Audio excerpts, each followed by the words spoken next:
তৎসৎ। নারায়ণ নমস্করি নমি নরোত্তমে, ভক্তি ভরে বন্দি নরে রে নমি বিশ্বরমে। ভক্তি ভরে বন্দি নরে নমি বিশ্বরমে। সরস্বতী দেবী পায় ওরে জানায় প্রণতি, নমি কৃষ্ণ দ্বৈপায়ন ওরে বেদব্যাস প্রতি। সর্বজনে বন্দি জয় করি উচ্চারণ, নমিলম হৈম সুতে বিঘ্ন বিনাশন। নমিলম হৈম সুতে বিঘ্ন বিনাশন। জয় জয় ভগবত প্রীতি প্রেমানন্দে হরে।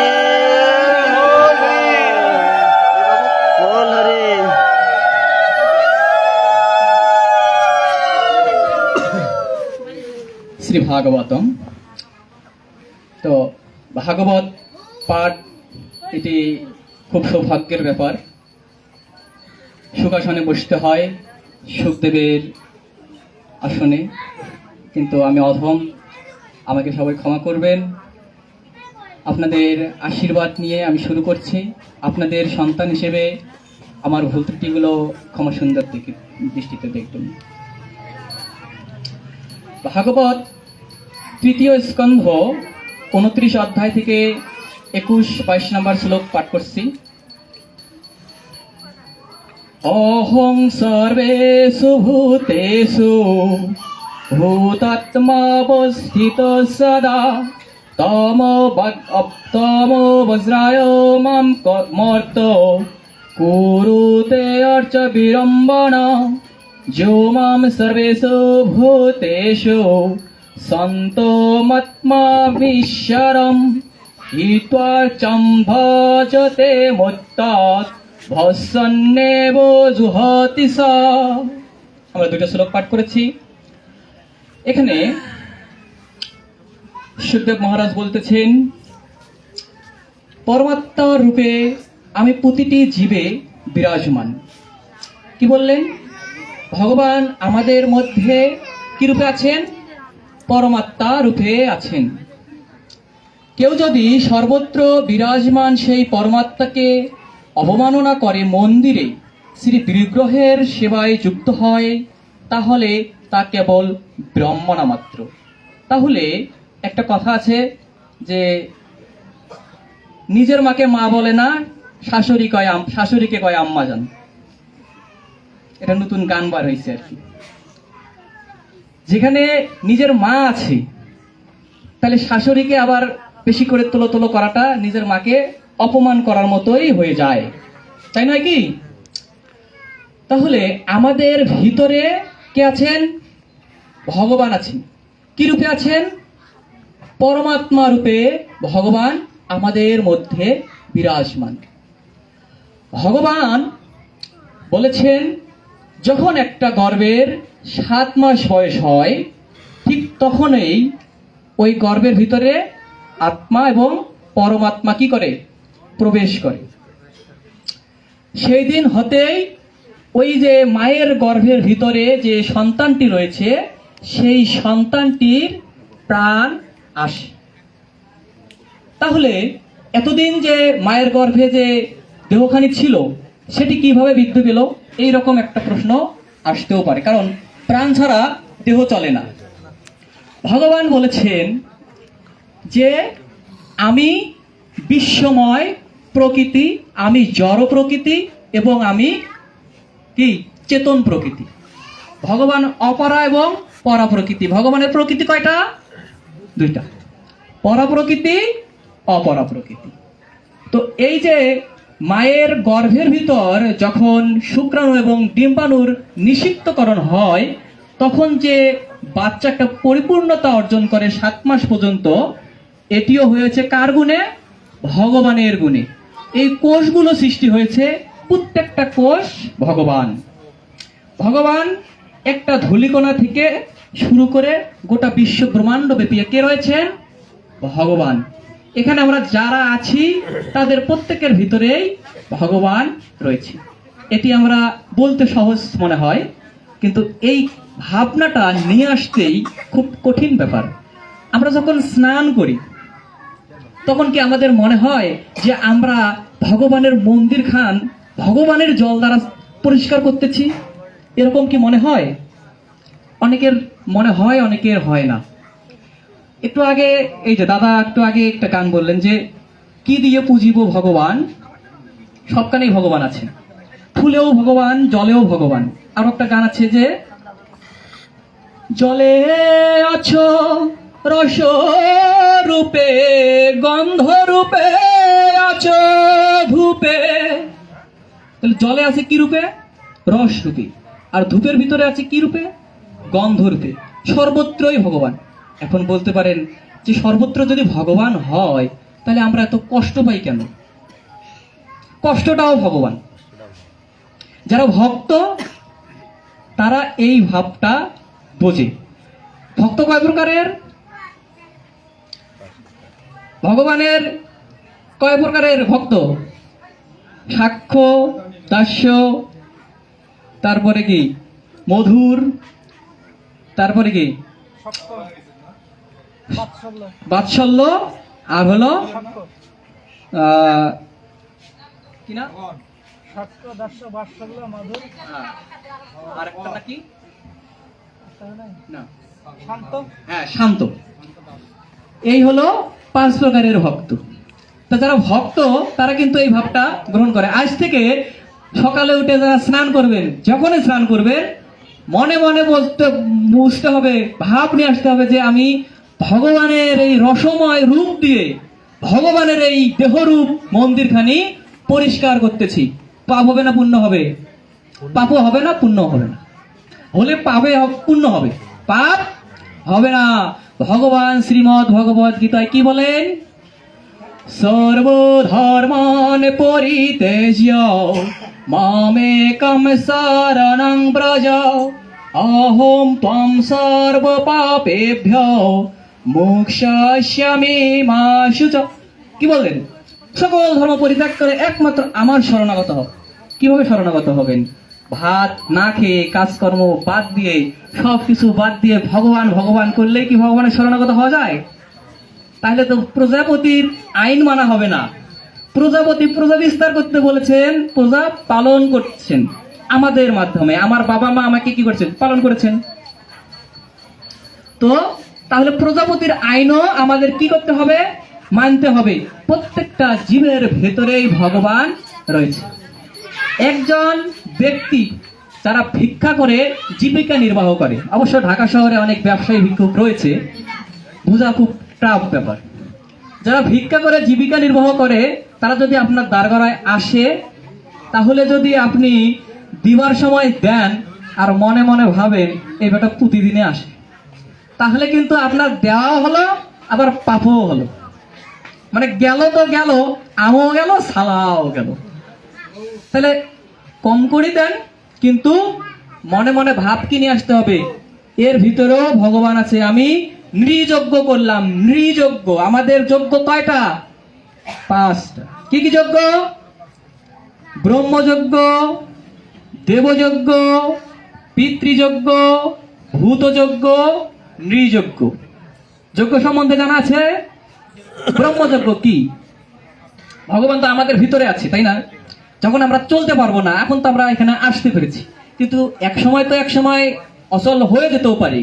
যদি ভগবান আমার পূর্বজন্মে যদি কোনো পাপ থাকে, যদি এ জন্মেরও কোনো পাপ থাকে, তাহলে আমরা অচল হব, এটা স্বাভাবিক।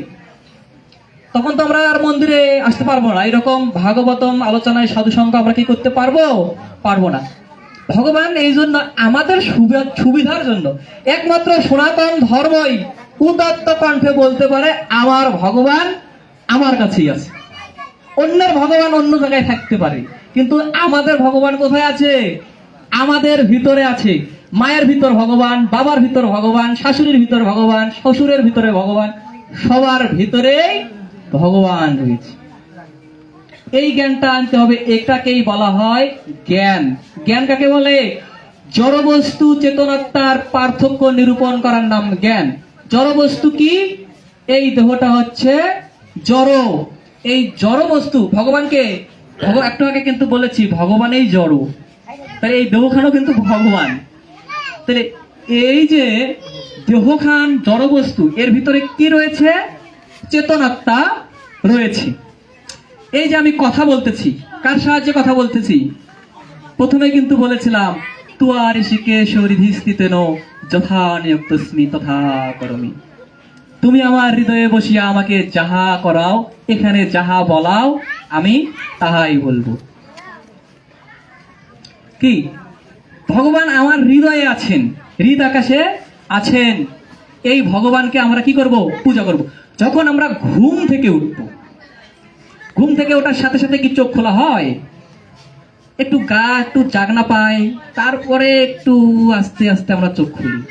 যখনই গাটা জাগনা পাবে তখনই যদি আমরা সাথে সাথে ওম তৎসৎ বলে চোখখান খুলি, তাহলে আমাদের একটা যজ্ঞ হয়ে গেল। কি যজ্ঞ হলো? দেবযজ্ঞ হয়ে গেল। দেবযজ্ঞ মানে আমরা ঘুম থেকে কখন উঠবো? তাহলে ব্রহ্মযজ্ঞ হয়ে গেল। ব্রহ্ম মুহূর্তে আমরা ঘুম থেকে উঠবো, অর্থাৎ সূর্যোদয়ের আগেই আমরা বিছানা ত্যাগ করব। এতে কি হবে?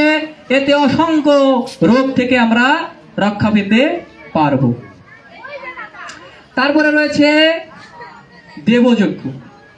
আমাদের আশয় বিষয়ক কাজকর্ম ছোটখাটো গুলো সেরে আমরা কি করব? ভগবানের সেবা পূজা করব। ভগবানের কি করব? সেবা পূজা করব। আপনারা কি পূজা করেন তো নাকি? পূজা মাস্ট বি করতেই হবে। ভগবান শ্রীমদ্ ভগবত গীতার 3য় অধ্যায়ে বলেছেন, হে অর্জুন, কর্ম একটাই। কোন কর্ম? ওই আমার কর্ম। এতগুলো যে কিছু করতেছি এগুলো কর্ম নয়, এগুলো আসল কর্ম নয়, এগুলো আমরা অভিনয় করতেছি। ভগবান কি করতেছেন? আমরা যে এখানে আসছি এটাও একটা অভিনয়ের অংশ। এই পৃথিবীটা হচ্ছে ভগবানের অভিনয়ের মঞ্চ। উপনিষদে বলছেন ভগবান যে আমি এক আছি, বহু হব। কোথায় বলছেন? উপনিষদে। উপনিষদে কোন উপনিষদে? তৈতরীয় উপনিষদ। উপনিষদ কোন উপনিষদ? মনে রাখবেন রেফারেন্স। তৈতরীয় উপনিষদে ভগবান বলছেন যে আমি এক আছি, বহু হব। ভগবান কি করবেন? এবার লীলা করবেন। আমাদের এই দেহখানি ভগবানের হলো লীলাভূমি। তাহলে দেখেন, যারা দুঃখ কষ্টে নিমজ্জিত হয়ে যাচ্ছেন, একটা কথা বলি, সেটা হলো আমরা যারা ধর্ম পালন করি, আমরা কেন ধর্ম পালন করি? যদি এই প্রশ্নটা কেউ আপনাকে করে তখন আপনি জবাব কি দেবেন? আমরা যারা ধর্ম পালন করি তারা অবশ্যই সুখ লাভের জন্যই ধর্ম পালন করে থাকি। কারণ আমরা যখনই কষ্টে পড়ি তখনই কাকে ডাকি? ভগবানকে ডাকি। যখন এই দুঃখে পড়ি তখন এই ভগবানকে ডাকি। যখন এই রোগের আক্রান্ত হয়ে যায় তখনই আমরা ভগবানকে ডাকি।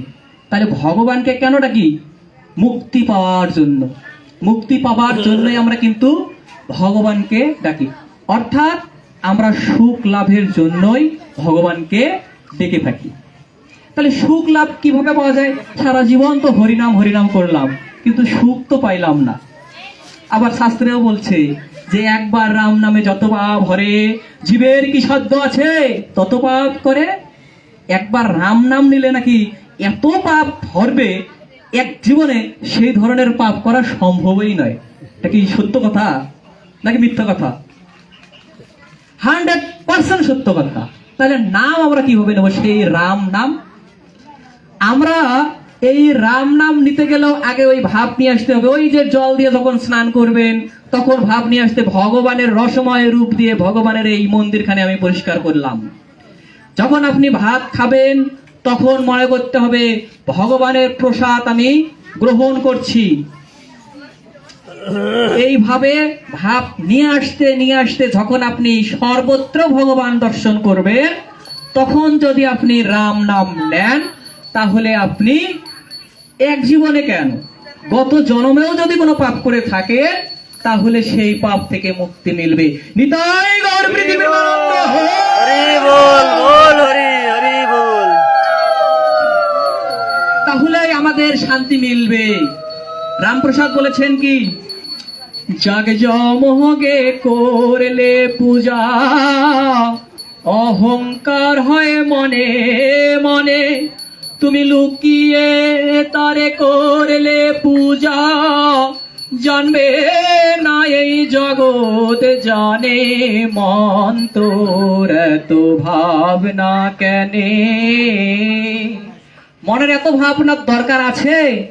আবার আর এক সাধক বলছে, ভাবছো বসে চলবে কিসে, ভাববার তুমি কে, যার ভাবনা সেই ভাববে, ভাবো তুমি তাকে। আমারও মাঝে মাঝে একটু দুঃখ কষ্ট আসে, তো তখন আমার এই যে বাণী খান, এই বাণী খান যখন মনে হয়, তখন কই ধুর, অযথা এই ভাবনাগুলো ভাবতেছি, একটু পরেই না ভগবানের সব ঠিক করে দিবে। অবশ্য এটা আমার নিজের উপর প্রয়োগ করে আমি দেখেছি বিধায় আপনাদের সামনে বলতেছি, কথার কোনো ভুল ধরে মা ফুটাচ্ছি না কিন্তু। তাহলে আমরা দুইটা যজ্ঞের সম্বন্ধে জানলাম। কি কি যজ্ঞ? প্রথমে জানলাম ব্রহ্মযজ্ঞ, তারপরে জানলাম দেবযজ্ঞ। ভগবানের সেবা পূজা করার নামে হলো দেবযজ্ঞ। এখন পিতৃযজ্ঞ আমরা জানবো। পিতৃযজ্ঞটা কি? পিতা মাতা শ্বশুর শাশুড়ি যারা আছেন বয়স্ক, তাদের ওম তৎসৎ বলে সেবা করা, তাদেরকে ভক্তি প্রণাম করা, তারা যদি কোনো প্রকারের কোনো সাহায্য চায় সেটা ওম তৎসৎ বলে। কি বলতে হবে? ওম তৎসৎ। ভগবান গীতায় বলছেন যে আমি ওমকার। কোথায় বলছেন? শ্রীমদ্ ভগবদ গীতার নবম অধ্যায়ে এই কথাটা বলা আছে যে আমি বেদ, আমি ওমকার, সর্বশ্রেষ্ঠ মন্ত্র হলো ওম। কি মন্ত্র? ওম হচ্ছে সর্বশ্রেষ্ঠ মন্ত্র। সেই বলে কি মহামন্ত্রকে বাদ দেবেন নাকি? মহামন্ত্র কিন্তু জপ করতে হবে। আর ওম হচ্ছে কি সর্বশ্রেষ্ঠ মন্ত্র। যে মন্ত্রই পাঠ করেন না কেন, প্রথমে কি বলা লাগে? ওম নমো বিষ্ণু, নমো বিষ্ণু বলেন না? আবার কি বলেন? ওম ব্রাহ্মণ হং দদামি, ব্রাহ্মণরাও বলে। আর যারাই যে মন্ত্রই বলুক, প্রথমে তো ওম বলা হয়। মনে রাখতে হবে ওম হচ্ছে সর্বশ্রেষ্ঠ মন্ত্র, এবং সমগ্র বেদের মধ্যে ওমকেই সব থেকে বড় বলেই ঋষিরা কি করেছেন? নির্বাচন করেছেন, প্রণব ধ্বনি। আর এই প্রণব দ্বারা ভগবান গোটা বিশ্ব ব্রহ্মাণ্ড সৃষ্টি করেছেন। একটা বিশ্বব্যাং তত্ত্ব আছে না, সায়েন্সে যারা পড়াশোনা করছিল তারা জানে যে বিশ্বব্যাং তত্ত্ব একটা শব্দ শুরু হয়েছে। এই শব্দটাই হচ্ছে ওম শব্দ। একটা বাচ্চা যখন প্রসব হয়, তখন বাচ্চা কি করে না ওয়া করে? ওয়া করে। ভগবানের সঙ্গে যুক্ত ছিল ওই গর্ভের ভিতরে, একটু আগে বলছিলাম, গর্ভের ভিতরে যুক্ত ছিল।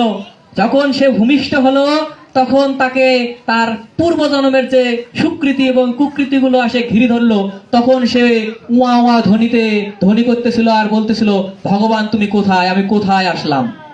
এখানে এসে কেউ হলুদ ধ্বনি দেয় না, কেউ উলুদ ধ্বনি দেয় না, কেউ শঙ্খ বাজায় না, সকলে শুধু কয় মিষ্টি খাওয়া, মধু খাওয়া। মনে রাখবেন, যখন সন্তান জাত হবে তখন এই হরিধ্বনি উলুধ্বনি আগে দেবেন, ওই টিন বাজাবেন না। আগে উলুধ্বনি আর হরিধ্বনি দিবেন, তারপরে সন্তানকে বরণ করে নেবেন।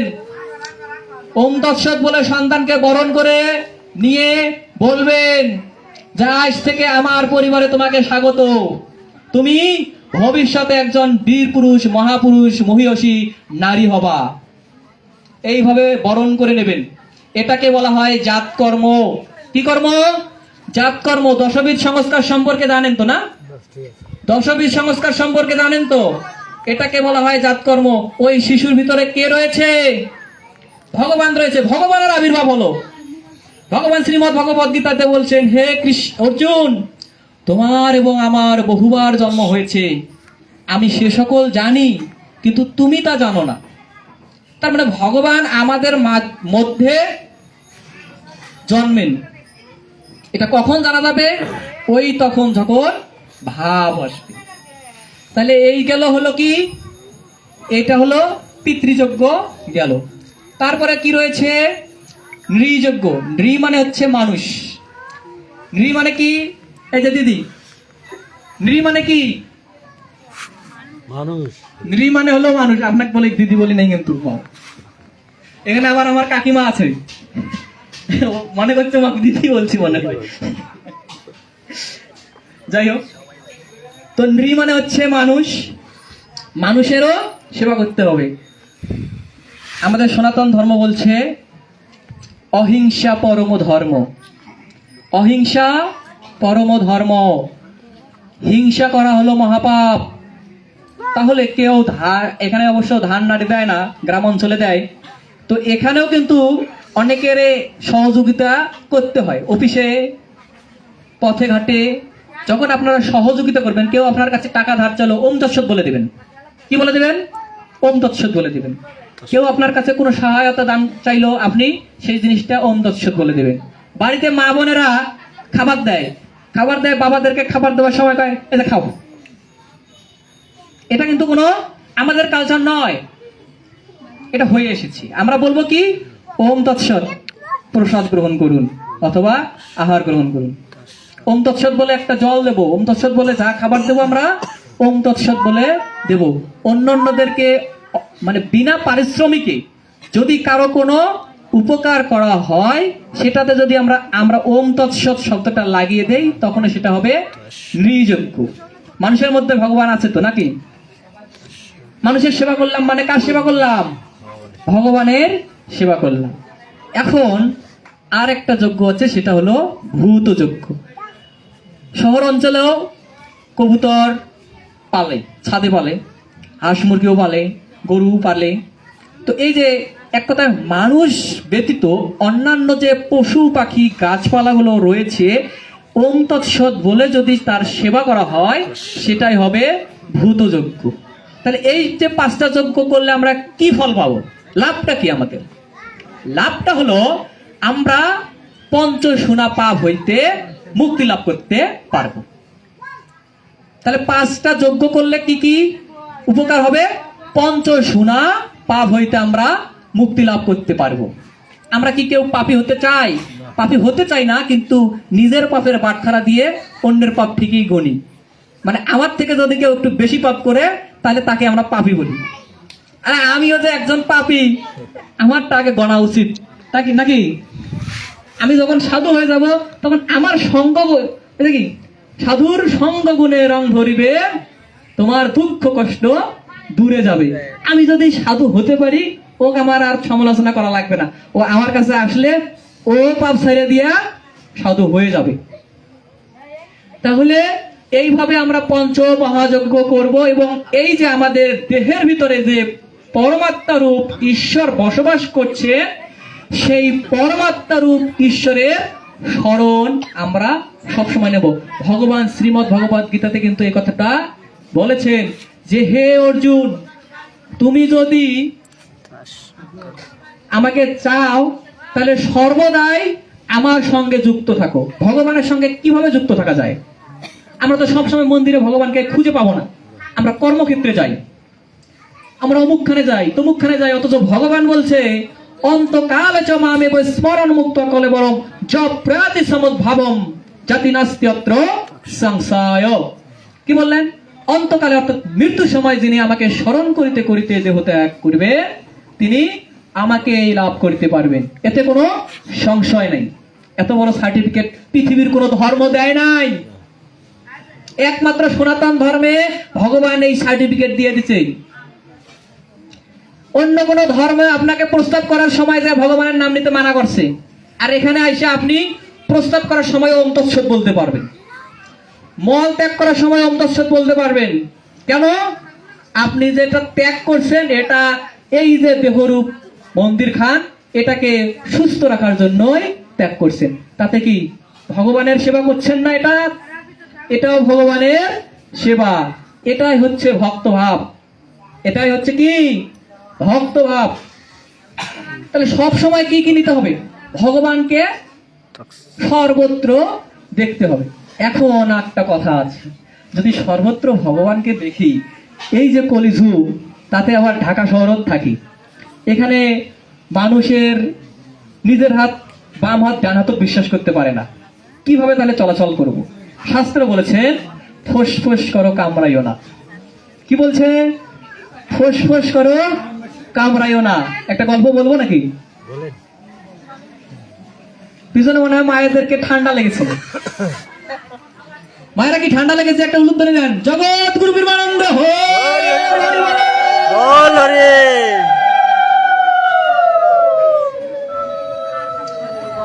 দেখেন, আজকে আমি যে কথাগুলো বলছি তার মধ্য থেকে যদি আপনারা একটা কথাও বাড়িতে নিয়ে যে সেই কথাটা মেনে চলেন, তাহলে মনে করব আমি সার্থক, এবং ভগবানও মনে করবে যে না, তাপস চন্দ্রের দ্বারাই আমার একটা কাজ হয়েছি। যাই হোক, আমি ছোট মানুষ, ভুল ত্রুটি আমি বারবার ক্ষমা চাই আপনাদের কাছে, মাফ করবেন। কিন্তু এই যে ভক্তের ভাব, এই ভাবটা সবসময় আমরা রাখবো। এখন যে কথাটা আমি বলবো, এটা বর্তমান সমাজে আমরা যেভাবে চলবো সেই ভাবের কথাটা আমি বলছি একটা গল্পের মাধ্যমে।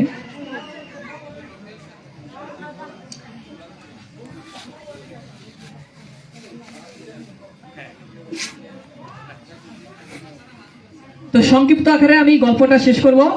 গল্পটা হচ্ছে যে এক পথ দিয়ে এক সাধু বাবা যাচ্ছিল। তো গ্রামের লোকেরা সাধু বাবাকে চিল্লে চিল্লে বলছিল যে ওই পথে যাবেন না, ওখানে একটা কালকেউটে সাপ আছে। হয়তো বা অনেকে জানেন গল্পটা, যারা বই পুস্তক পড়েছেন। তো এই কালকেউটে সাপের ভয়তে সাধু বাবাকে তারা আটকিয়ে দিচ্ছিল। তো সাধু বাবা বললেন যে আমি হলাম সাধু মানুষ, আমার কারো প্রতি হিংসা নাই। শাস্ত্রের বচন, যাদের অহিংসা সাধন হয়েছে, সাপ বাঘ ভালুক সকলেই তাকে কি করে? ভক্তি করে। তখন তিনি ওই পথেই আবার গমন করতে শুরু করলেন। গমন করার সাথে সাথেই সেই জঙ্গল থেকে সেই সাপটি এসে হাজির।